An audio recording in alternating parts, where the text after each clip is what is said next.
Op vrijdag 1 september 2017 wordt door meer dan 1,5 miljard moslims wereldwijd het Idul Adha of offerfeest gevierd. Ook in Suriname, en het is een nationale feestdag in ons land. Het feest behoort samen met Idul Fitr, het feest aan het einde van de vaste maand Ramadan, tot de belangrijkste hoogtijdagen voor moslims. Maar wat houdt Idul Adha nu precies in? En wat is de relatie met Hajj of bedevaart naar Mekka in Saoedi-Arabië?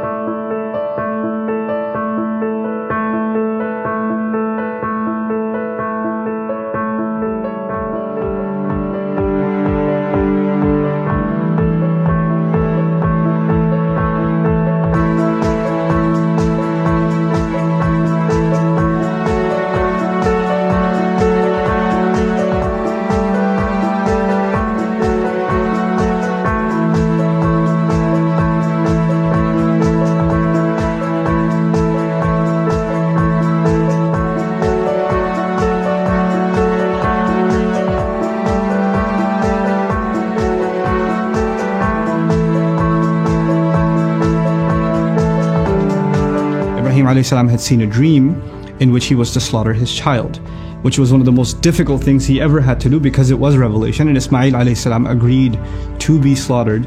And so this commemoration of that willingness to sacrifice was where this entire celebration begins. The sacrifice of the animal at Eid al-Adha goes back to Abraham, goes back to Ibrahim alayhi salam.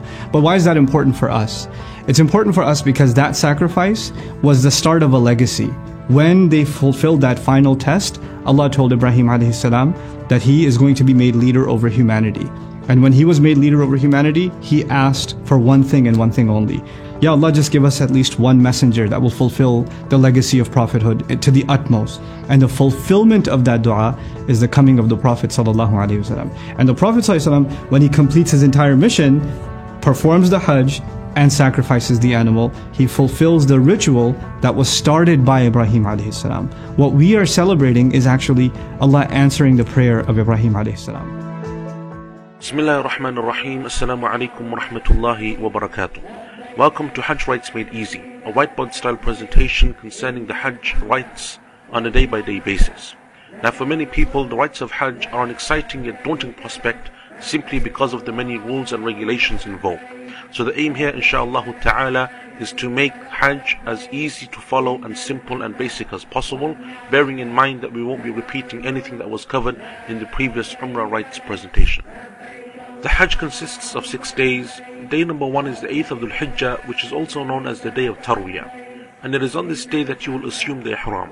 So if you're in Mecca, then you will assume Ihram from your place of residence, be that a hotel or be that your apartment building. And if you're outside of Mecca, then you'll assume Ihram as you pass by the Miqat. Either way, you assume Ihram by saying Labbaik Allahumma Hajjan, and once you do this, all of the restrictions of Ihram now apply. Once you have assumed Ihram, you make your way to Mina. Mina is the 10th city which is closely located to Mecca, and it is the place where you will be spending the majority of the days of Hajj. There is no special rites to be performed on the 8th of Dhul Hijjah in Mina, but one thing to bear in mind is that the prayers that are 4 rak'ahs normally like Dhuhr, Asr and Isha will be shortened to 2, but they are not combined, meaning that you pray each prayer at a specific time.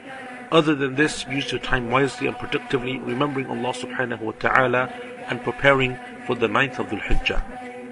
The second day of Hajj is the 9th of Dhul Hijjah, which is also known as the day of Arafah, and it is the most important day of Hajj.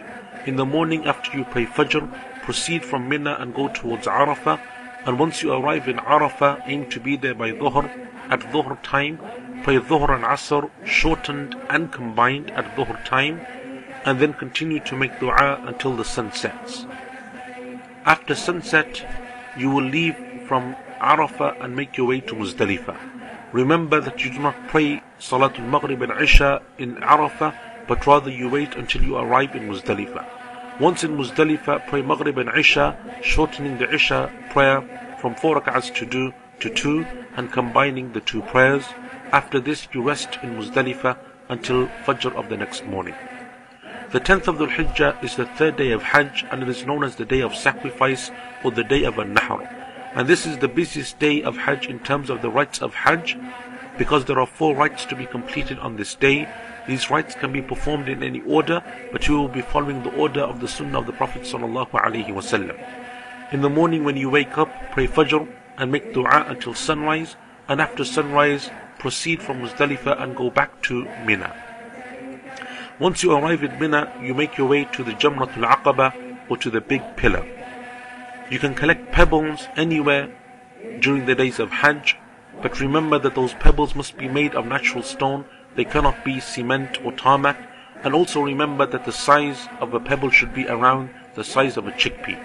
You only stone the big pillar on this day. You stone by saying Allahu Akbar for each pebble, and you must ensure that the pebbles fall within the basin surrounding the pillar. Stone the pillar 7 times, using 1 pebble at a time, and after this you will stop making the talbiyah and replace it with the takbirat of Eid. The second of the rites to be performed on this day is the sacrifice. There is a sacrifice due upon each and every single person performing Hajj, unless they are making ifrad, and that is 1 sheep per person, or a group of 7 can take shares in a cow or a camel. You can perform the sacrifice yourself, or you can deputize someone else, for example by purchasing the coupons made available by the Saudi government. The third of the rites to be performed on this day is to trim or shave the hair. Men should trim or shave the hair equally, and to shave for them is more virtuous.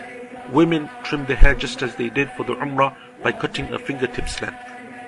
The fourth and final of the rites on this day is to perform the Tawaf and the Sa'i, also known as the Tawaf and Sa'i of Ifadah. You go to Mecca and you proceed to the Kaaba, where you make Tawaf around the Kaaba with 7 circuits. You then pray the 2 rak'ahs behind Maqam Ibrahim or anywhere else in the masjid, and you drink from Zamzam. And then you go to Safa and Marwa and perform the 7 circuits of Sa'i, and you are now out of the state of the major Ihram. The remaining days of Hajj, 4, 5 and 6, or the 11th, 12th and 13th of Dhul Hijjah, are known as the days of Tashriq, and these days are spent in Mina. The only thing to do in these days is to stone the 3 Jamarat each and every single day that you are there, the 13th of Dhul Hijjah being an optional day. The preferred timing for stoning is between noon and until the sun sets. You go towards the small Jamara and you stone it 7 times, after which it is the sunnah to make dua. You then proceed to the middle Jamara or pillar and again stone it 7 times, and again make dua after stoning the middle Jamara. You then proceed to the large pillar or the Jamratul Aqaba and again stone it 7 times, but this time there is no dua to be made. The final rite of Hajj is the Tawaf al-Wida', which is made before you leave Mecca. So once you leave Mina on the 12th or 13th of Dhul Hijjah and return to Mecca, before you leave the city of Mecca you must perform the Tawaf al-Wida'. And this is performed by making 7 circuits of Tawaf around the Kaaba. You then go and pray 2 rak'ahs behind Maqam Ibrahim and drink from Zamzam, and then you have completed the rites of Hajj. May Allah Tabaraka wa Ta'ala accept your Hajj. Hajjun Mabrur wa Sa'yun Mashkur wa Dhanbun Maghfur.